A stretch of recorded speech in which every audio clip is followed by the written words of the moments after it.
আপনার নাম কি? আমার নাম আবু সাইদ, আমি ইংলিশ ডিপার্টমেন্ট 12 ব্যাচ স্টুডেন্ট। 12 ব্যাচের এক শিক্ষার্থীকে পুলিশ অতর্কিত হামলা করে তার মাথা ফাটিয়ে দিয়েছে।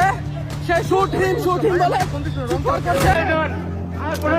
পুরো ঘটনা যখন আমি নিজে নিজে ভাবি পুরো ঘটনাটা, আমার কাছে মনে হচ্ছে ওরা আবু সাইদ টার্গেট ছিল শুরু থেকেই।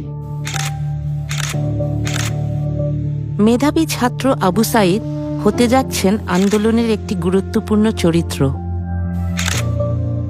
আর যখন শিক্ষার্থীদের সাথে যখন পুলিশের মারামারি হয়, পুলিশ 5 জন পুলিশ মিলে এসে সরাসরি আবু সাইদের উপর অ্যাটাক করে। পুলিশ অতর্কিত হামলা।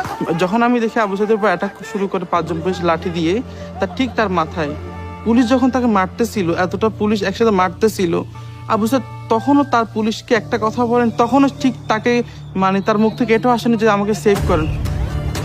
একজন শিক্ষার্থীকে মাথা ফেটে যাচ্ছে, মাথা থেকে রক্ত বের হচ্ছে।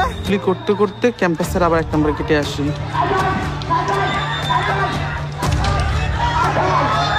ঠিক সেই মুহূর্তে যখন শিক্ষার্থীরা চলে যাচ্ছিল পুলিশের বাধার মুখে পড়ে, আবু সাইদ তাদেরকে ক্যাম্পাসের 1 নম্বর গেটে অবস্থান নেওয়ার জন্য দেয়।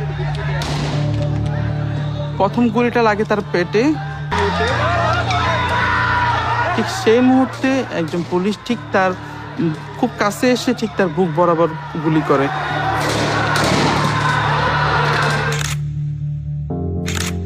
পরপর 2টো গুলি এসে তার বুকে লাগে।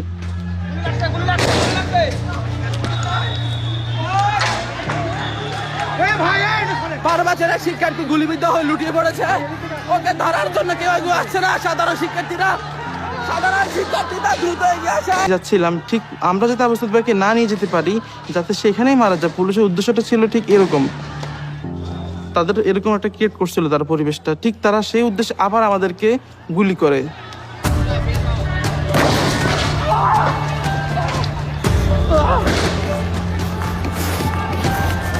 আমার গায়ে গুলি পড়েছে, আমার গায়ে গুলি পড়েছে।